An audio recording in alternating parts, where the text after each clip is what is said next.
Hello বন্ধুরা, welcome to my YouTube channel. আজ আমাদের রেসিপি হচ্ছে গলদা চিংড়ির মালাইকারি। খুব সুন্দর সুন্দর গলদা চিংড়ি আমরা কিনে এনেছি। তার মধ্যে আমরা নুন আর হলুদ মাখিয়ে নিলাম।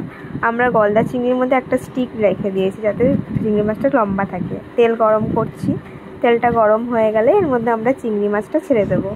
চিংড়ি মাছটা আস্তে আস্তে একটু ভাজা করে নেব, লাল লাল করে ভাজা হয়ে গেলে আমরা চিংড়ি মাছটা তুলে নেব।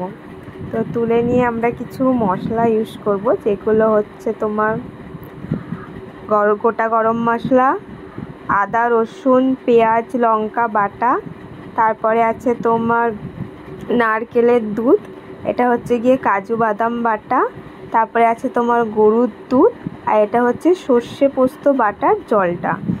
প্রথমে আমরা গোটা গরম মশলাটা ছেড়ে দেব তেলের মধ্যে, তারপরে ইউজ করব আদা রসুন পেঁয়াজ লঙ্কা পেস্টটা। এটা দেওয়ার পর একটু নাড়িয়ে গোটা কাঁচা লঙ্কাগুলো ছেড়ে দেব, তারপরে একটু নাড়তে থাকবো। তারপরে এটা আমরা দিয়ে দিচ্ছি সর্ষে পোস্ত বাটার জলটা।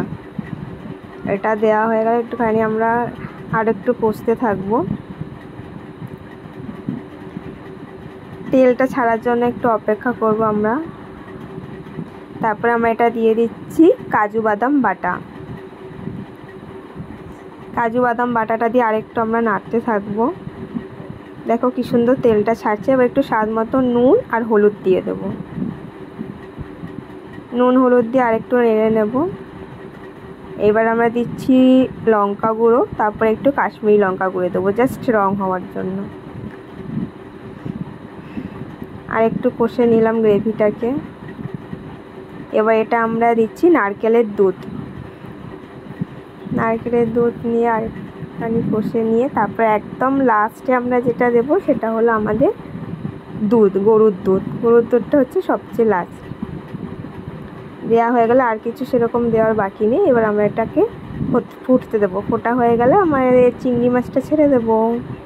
দেখো কি সুন্দর লাগছে চিংড়ি মাছটা। স্টিক দেওয়ার জন্য একদম লম্বা লম্বা রয়েছে। তোমরা ওই স্টিকগুলো ইউজ করতে পারো কিনে এনে, খুব ভালো লাগে স্টিক দিলে।